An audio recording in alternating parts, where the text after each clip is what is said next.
24 mai 1900. J'étais très affligée à cause de la privation de mon adorable Jésus. Au mieux, il se montrait comme une ombre, le temps d'un éclair. J'avais le sentiment que je ne pourrais plus le voir comme avant. Alors que je me trouvais au sommet de mon affliction, il se montra tout fatigué, comme s'il avait grand besoin de réconfort. Portant ses bras à mon cou, il me dit « Ma bien-aimée, apporte-moi des fleurs et entoure-moi complètement, car je languis d'amour. Ma fille, le doux parfum de tes fleurs sera un réconfort pour moi et un remède pour mes souffrances, car je languis, je faiblis. » Je lui ai immédiatement répondu « Et toi, mon bien-aimé Jésus, donne-moi quelques fruits, car mon oisiveté et l'insuffisance de mes souffrances augmentent ma propre langueur à une telle extrémité que je faiblis et me sens mourir. Ainsi je pourrais non seulement te donner des fleurs, mais aussi des fruits pour atténuer ta langueur. » Jésus me dit « Oh, comme nous nous comprenons bien, il me semble que ta volonté fait un avec la mienne. » Pour un moment, je me sentis soulagée, comme si l'état dans lequel je me trouvais voulait cesser. Mais peu de temps après, je me retrouvais plongée dans la même léthargie qu'auparavant. Je me sentais seule et abandonnée, privée de mon plus grand bien. «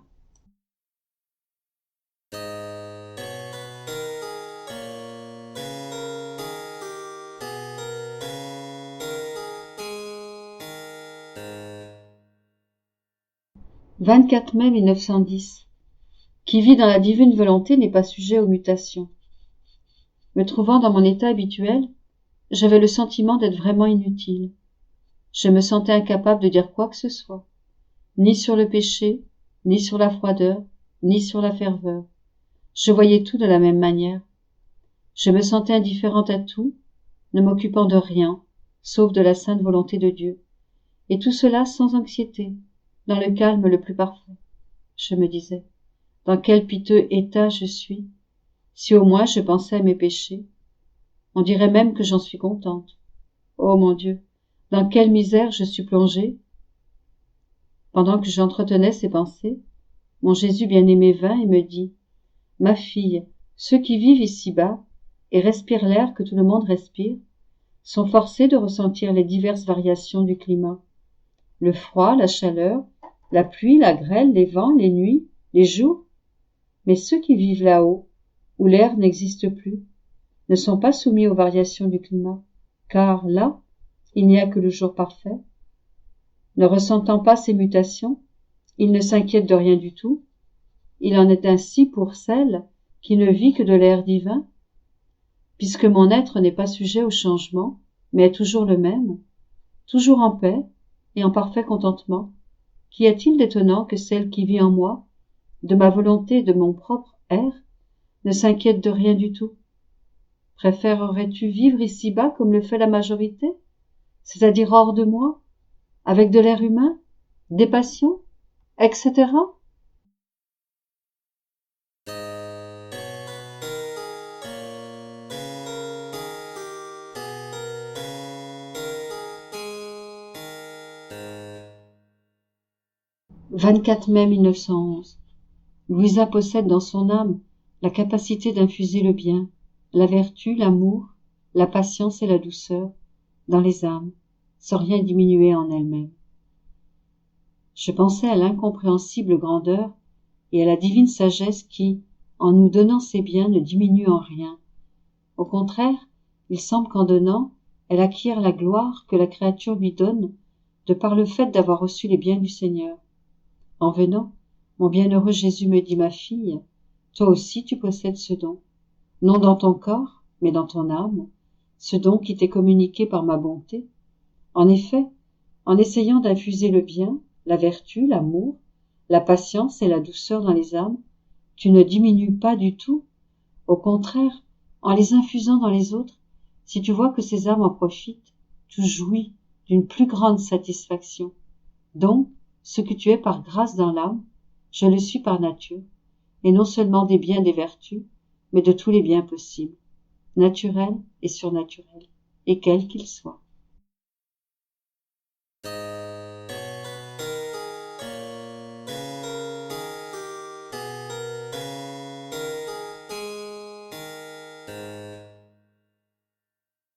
24 mai 1919. Raisons pour lesquelles Louisa est privée de la présence de Jésus. Je me sentais très oppressée et affligée par la privation de mon doux Jésus, et je lui disais de tout mon cœur, « Viens ma vie, sans toi, je me sens mourir, pas seulement une fois, mais continuellement, viens, je n'en peux plus, je n'en peux plus. » Mon doux Jésus bougea en moi et me fit percevoir qu'il baisait ardemment mon cœur. Se laissant voir, il me dit, « Ma fille, je sens un besoin irrésistible de donner libre cours à mon amour pour toi. » Je répliquai immédiatement, « Jésus, comme tu me fais souffrir, la privation de toi me tue. Toutes mes autres souffrances ne sont que des sourires et des baisers de toi, mais la privation de toi est une mort impitoyable. Ah Jésus, Jésus, comme tu as changé. » M'interrompant, Jésus me dit, « Fille de mon amour, ne peux-tu pas te convaincre que je regarde le monde à travers toi, et comme j'habite en toi, tu es contrainte de ressentir ce que le monde m'envoie. Dureté, obscurité, péché, fureur de ma justice, etc. Par conséquent, plutôt que de fixer ton attention sur la privation de moi, pense à me protéger des maux que les créatures m'envoient et à amoindrir la fureur de ma justice. Je vais rester à l'abri en toi, et les créatures seront moins châtiées. «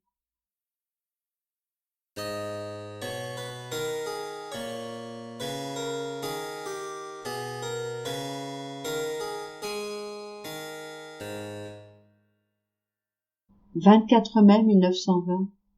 Les actions faites dans la divine volonté sont des défenseurs du trône divin, pas seulement dans le temps présent, mais jusqu'à la fin des siècles. Étant dans mon état habituel, mon toujours aimable Jésus me dit, « Ma fille, les actions faites dans ma volonté dissolvent les actions humaines qui, transformées en actions divines, s'élèvent dans le ciel, circulent en toutes les créatures et embrassent tous les siècles. Ces actions demeurent en permanence dans ma volonté. Elles sont le défenseur de mon trône contre chaque offense des créatures, et cela, non seulement pour le temps présent, mais jusqu'à la fin des siècles. Les actions faites dans ma volonté ont la vertu de se multiplier pour ma gloire, suivant les besoins et les circonstances. Quel sera le bonheur de l'âme quand, parvenue au ciel, elle verra que ces actions faites dans ma volonté sont devenus les défenseurs de mon trône en neutralisant les offenses venant de la terre. Au ciel, le bonheur de l'âme, qui aura vécu dans ma volonté pendant qu'elle était sur la terre, sera différent de celui des autres bienheureux. Les autres recevront de moi tout leur bonheur, alors que ces âmes, non seulement recevront de moi leur bonheur, mais elles auront leur propre petite rivière de bonheur, puisée dans ma propre mer de bonheur. Pendant qu'elles vivaient sur la terre, ces âmes formaient leur propre rivière de bonheur à partir de ma mer. Il est juste qu'au ciel, elles disposent aussi de ces rivières de bonheur, lesquelles se déverseront sur tous les bienheureux. Quelles sont belles ces rivières, prenant leur source dans la mer infinie de ma divine volonté. Elles se versent en moi et je me verse en elles. Elles sont un spectacle enchanteur devant lequel tous les bienheureux sont extasiés.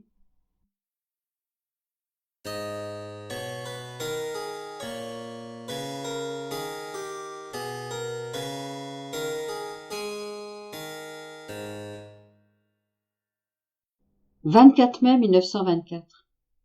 Avoir des doutes concernant la céleste doctrine de la divine volonté est absurde. Le premier mot que Dieu prononça à la création fut fiat. Je me sentais aigrie au plus haut point, à cause de la privation de mon doux Jésus, et aussi parce que j'étais hantée par le triste doute que tout ce que Jésus m'avait dit et avait fait en mon âme n'était qu'une illusion, une ruse de l'infernal ennemi. Je me disais, si cela m'était permis, et si tous les écrits étaient entre mes mains, oh, comme je les brûlerais avec plaisir. Mais hélas, ils ne sont pas en ma possession, et même si je le voulais, cela ne me serait pas concédé. Ah, Jésus, sauve au moins ma pauvre âme, ne me laisse pas périr, et puisque tout est terminé, les relations entre toi et moi, ne permet pas que j'aie le plus grand malheur. celui de ne pas accomplir, même légèrement, ta très sainte et adorable volonté? Pendant que j'entretenais ces pensées, mon aimable Jésus bougea en moi et, par son adorable présence, l'obscurité s'envola, les doutes disparurent, et la lumière et la paix me revinrent. Il me dit, « Fille de ma volonté, pourquoi doutes-tu de mon action en toi? Avoir des doutes au sujet de ma suprême volonté et de ce que je t'ai dit à son sujet est la chose la plus absurde qui puisse exister. La doctrine de ma volonté est une eau plus claire que le cristal, sortie de la source limpide de ma divinité. Elle est plus que le flamboyant soleil qui éclaire et réchauffe. Elle est le plus clair des miroirs, et tous ceux qui jouiront du grand bienfait de se mirer dans cette céleste et divine doctrine seront remués et ressentiront en eux le bienfait d'être purifiés de leurs souillures, de telle sorte qu'ils pourront boire à pleine gorgée de cette céleste doctrine et être ainsi embellis d'ornements divins. Tu dois savoir pourquoi, à la création, la sagesse divine voulut prononcer le fiat. Elle aurait pu créer toute chose sans prononcer un seul mot, mais comme elle voulait que sa volonté plane au-dessus de toute chose, que toute chose reçoive sa vertu et ses biens, elle prononça le fiat. En le prononçant, elle communiqua à la création les prodiges de sa volonté, afin que toute chose puisse avoir sa volonté comme vie, comme régime, comme exemple et comme éducatrice. Grande, ma fille, fut la première parole de votre Dieu qui résonna dans la voûte des cieux. Ce fut le fiat. Il n'a rien dit d'autre. Cela signifie que tout était dans ce fiat. Par lui, j'ai créé toute chose, j'ai tout constitué, j'ai tout ordonné, j'ai tout inclus, j'ai consigné tous mes biens pour le bénéfice de tous ceux qui n'iraient pas hors de mon éternel fiat. Quand après avoir créé toute chose, je voulus créer l'homme, je n'ai rien fait d'autre que de répéter mon fiat. Et comme si je voulais le pétrir avec ma propre volonté, j'ajoutais: faisons l'homme à notre image et à notre ressemblance. Par la vertu de notre volonté, il gardera notre ressemblance entière en son intérieur et il préservera notre image belle et intacte. Comme si elle était incapable de dire autre chose que le mot fiat, la sagesse incréée répéta ce mot si nécessaire et sublime pour tous. Et ce fiat plane encore au-dessus de toute la création, comme le préservateur de mes œuvres, et dans l'acte de descendre sur la terre pour investir l'homme, l'enclore de nouveau en lui, afin qu'il puisse retourner là d'où il vient, issu de ma volonté, qu'il puisse revenir dans ma volonté. C'est ma volonté que toutes les choses créées me reviennent par le même chemin que celui emprunté pour les créer, de telle sorte qu'elles me reviennent toutes belles, et comme portées en triomphe par ma volonté. Tout ce que je t'ai dit concernant ma volonté avait pour but ceci: que ma volonté soit connue et en vienne à régner sur la terre. Je vais tout faire pour obtenir cela, mais tout doit me revenir par l'entremise de ce mot, fiat. Dieu a dit fiat, et l'homme doit dire fiat. Dans toutes ces choses, il n'aura rien d'autre que l'écho de mon fiat, la marque de mon fiat, les effets de mon fiat, ce qui me permettra de lui donner les biens que contient ma volonté. C'est ainsi que j'atteindrai totalement les objectifs de la création. Et c'est pourquoi j'ai entrepris de faire connaître les effets, la valeur, les biens et les choses sublimes de ma volonté, et comment l'âme, empruntant le même chemin que mon fiat, deviendra si sublime, divinisée, sanctifiée, enrichie, que le ciel et la terre seront étonnés à la vue des prodiges accomplis en elle par mon fiat. En fait, par la vertu de ma volonté, de nouvelles grâces jamais données auparavant, une lumière plus brillante, des prodiges inouïs jamais vus auparavant sortiront de moi. J'agis comme un professeur qui enseigne les sciences à son disciple. S'il enseigne à son disciple, c'est parce qu'il veut en faire un enseignant comme lui. C'est ainsi que je fais avec toi. Si cette sublime leçon porta sur mon premier mot fiat, si la prière que j'enseignais était fiat sur la terre comme au ciel, et que je me suis efforcé de te donner des leçons plus étendues, plus claires et plus sublimes au sujet de ma volonté, c'est parce que je veux que mon élève n'acquiert pas seulement la science de ma volonté, mais devienne elle-même une enseignante pour la faire connaître aux autres. Non seulement cela, je veux aussi qu'elle acquiert mes biens, mes joies et mon propre bonheur. Sois donc attentive et fidèle à mes enseignements et ne t'éloigne jamais de ma volonté.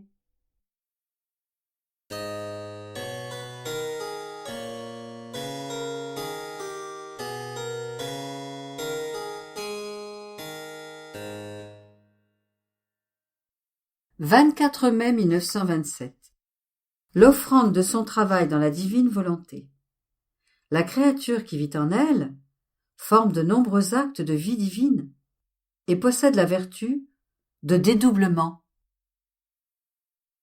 J'offrais mon travail en disant « Jésus, mon amour, je veux tes mains dans les miennes, afin de donner à notre Père céleste cet amour et cette gloire que tu lui as donnée individuellement par tes travaux lorsque tu étais sur terre.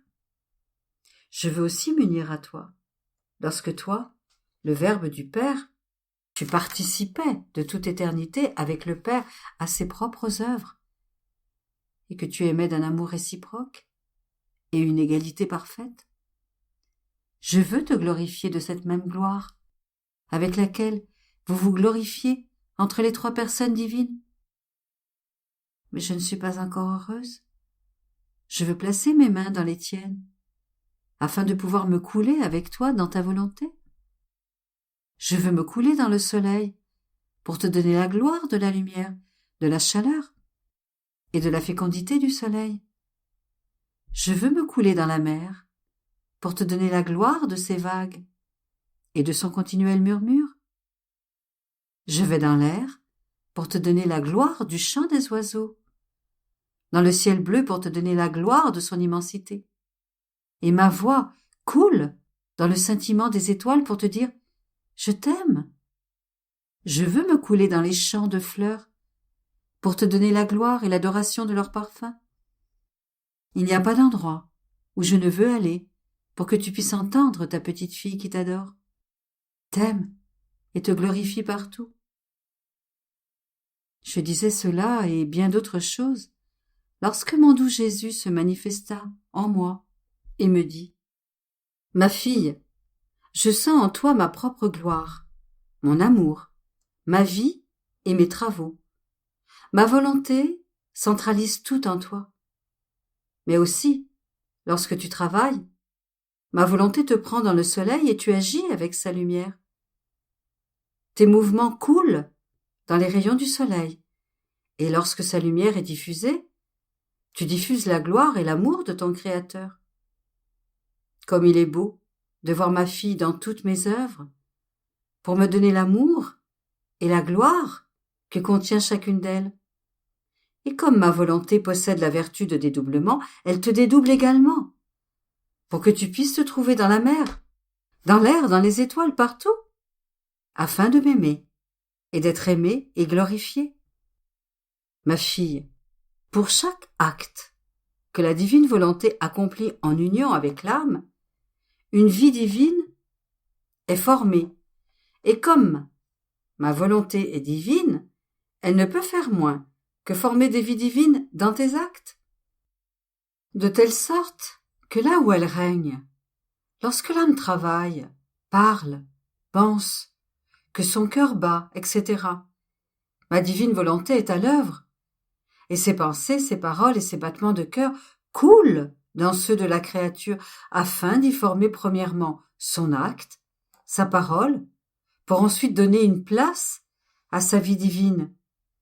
Ainsi, des vies divines surgissent de tout ce que l'âme fait, de telle sorte que le ciel et la terre sont peuplés d'autant d'images de vie divine, L'âme devient la reproductrice de la vie divine et la fait se dédoubler partout. Ma volonté n'est pas moins puissante dans l'âme où elle règne qu'elle ne l'est au sein des trois personnes divines. Et c'est pourquoi, possédant la vertu de dédoublement, ma volonté forme non seulement dans l'âme autant de vie divine qu'elle le désire, mais elle y forme aussi son ciel, son soleil, ses mers d'amour, ses champs de fleurs, et fait que l'âme peut dire à son Dieu « Tu m'as donné un ciel, et je te donne un ciel. Tu m'as donné un soleil, et je te donne aussi un soleil. Tu m'as donné des mers, des champs de fleurs, et je te donne aussi des mers et des champs de fleurs. Ô puissance de ma volonté, que ne peut-elle pas faire dans l'âme où elle règne? Par conséquent, là où elle règne, ma volonté fait ses délices de placer l'âme au même niveau que nous, car elle sait que c'est notre volonté, que la créature soit à notre image et à notre ressemblance, et notre volonté, fidèle exécutrice, la rend telle, et nous appelons cette créature là où règne notre fiat suprême. C'est notre gloire, notre amour et notre vertu, et c'est uniquement dans notre volonté que l'âme peut y parvenir. Sans ma volonté, il existe une grande distance entre le Créateur et la créature. C'est pourquoi j'ai un si grand désir que la divine volonté règne dans la créature, afin de laisser un grand champ d'action à notre volonté, pour qu'elle puisse y dédoubler nos œuvres, nos vies, et élever la créature jusqu'au dessein en vue duquel elle a été créée. La créature est sortie de notre volonté. Il n'est que juste qu'elle marche dans les pas de notre volonté et retourne à son Créateur par le même chemin d'où elle sortit, toute belle et enrichie par les prodiges de notre fiat éternel.